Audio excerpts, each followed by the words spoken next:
Hello everyone, welcome to my channel. I am Srishti and today we are going to start chapter number 4 जिसका नाम है the treasure with in. और हम इस समय पढ़ रहे हैं क्लास 8th की बुक इट्स सो हैपेंड। तो इसका चैप्टर नंबर 4 हम शुरू करने वाले हैं और ये बहुत ही अच्छा चैप्टर है। तो इस स्टोरी में क्या होता है कि हम जानते हैं कि हर एक बच्चे के अंदर कुछ ना कुछ क्वालिटी होती है, वो कुछ ना कुछ बहुत डिफरेंट करता है जो बाकियों से बहुत अलग होता है। लेकिन ये पहचानना एक मुश्किल टास्क है कि किसके अंदर क्या नई बात है, क्या खास बात है। तो ज़रूरत इस बात की है कि समय के साथ उस प्रतिभा को या उस इंटरेस्ट को खोज लिया जाए। तो ये कहानी जो है ये एक कॉन्ट्रैक्टर के बारे में है जिनका नाम है हाफिज़। तो हाफिज़ जो थे वो एक भारत के आज जो इंडिया के सबसे बड़े जो आर्किटेक्चर हैं यानी कि शिल्पकार हैं उसमें से एक नंबर पे उनका नाम आता है। लेकिन उनकी कहानी इससे थोड़ी सी अलग है। वो स्कूल में बहुत केयरलेस थे और बहुत दुखी रहते थे। उन्हें काम करने में आनंद तो आता था, लेकिन याद करने में नहीं।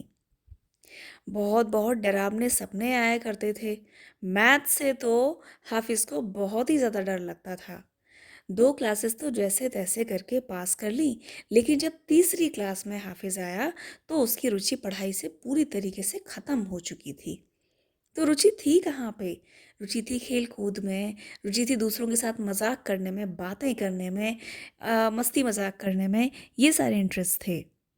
उसने जो भी परीक्षाएं थी पास तो कर ली, पर कैसे की? नकल करके की।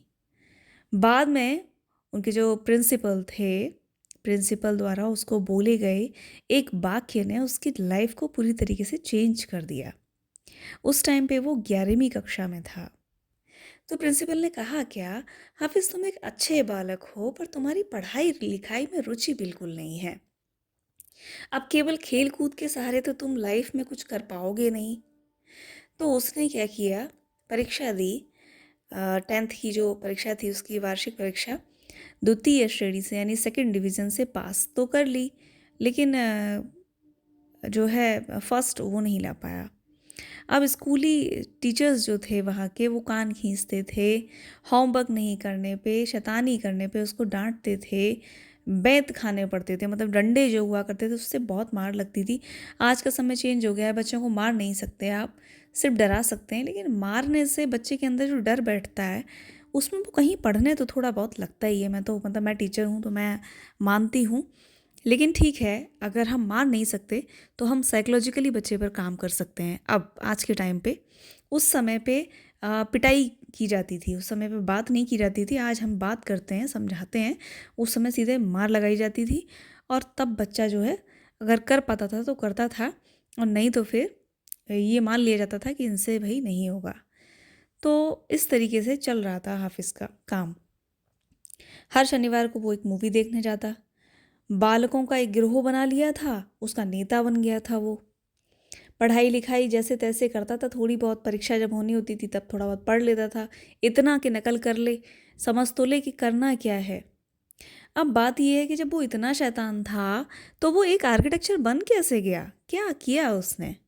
तो हाफिज़ का जो इंटरव्यू चल रहा था उसने हाफिज़ ने उसको बताया कि वो एक्चुअल में एक सैनिक बनना चाहता था या सिपाही बनना चाहता था। लेकिन उसकी जो माँ थी उन्होंने कहा कि पहले तुम ग्रेजुएशन कर लो, इसलिए उसने मुंबई से जय हिंद कॉलेज में प्रवेश लिया। वहाँ पे 7 साल उसने फ्रेंच भाषा पढ़ी, लेकिन नहीं सीख पाया। बाद में उसने फ्रेंच भाषा अपनी चचेरी बहन से सीखी जिसका पति एक आर्किटेक्चर था। अब कुछ संयोग ऐसा हुआ कि हाफिज़ ने किसी को खिड़की का मॉडल बनाते हुए देखा। उसने उसे बताया कि तुम्हारी खिड़की तो खुल पाएगी नहीं, कैसे भी नहीं खुल पाएगी, तुम शर्त लगा लो। उसने ये बात बोली, बोली तो बोली, पर अब बात यह है कि उसने शर्त जीत भी ली। उसने शर्त लगा ली, जीत भी ली। फिर उसकी बहन के पति ने उसे एक घर का नक्शा बनाने को कहा। हाफिज़ ने वो भी बना दिया। फिर उसने हाफिज़ को बोला कि तुम ऐसा करो, तुम आर्किटेक्ट जहाँ सिखाया जाता है ऐसे किसी कॉलेज में तुम प्रवेश लो। हाफिज़ ने जो एंट्रेंस एग्ज़ाम था उसमें सबसे ज़्यादा नंबर पाए। उसे ये विश्वास हो गया कि उसकी सारी समझ उन खेलों के माध्यम से बनी है जो वो स्कूल में खेलता था। हाफिज़ ने क्लियरली ये चीज़ एक्सेप्ट की कि उसे भाषाओं को सीखना, लिखना, पढ़ना मुश्किल लगता था। मैथ्स में तो बहुत ही बुरा हाल था उसका। लेकिन उसके अंदर टैलेंट दूसरा था। और कभी-कभी किसी बच्चे में जब टैलेंट कुछ और होता है, तो ज़बरदस्ती की पढ़ाई-लिखाई वो नहीं कर पाता है। कक्षा में प्रथम रहने वाले बालक बड़े होने पे काफ़ी कम चमक पाते हैं। वो स्वयं हाथ से मतलब हाथ के हाथ नक्शे बना देता था और देखता था कस्टमर का क्या इंटरेस्ट है। बातचीत करने में ही उसको पता लग जाता था कि ये क्या चाह रहा है। तो इस तरीके से वो बहुत ही बढ़िया नक्शे बनाता था और धीरे धीरे करके इंडिया का सबसे बड़ा आर्किटेक्चर बन गया।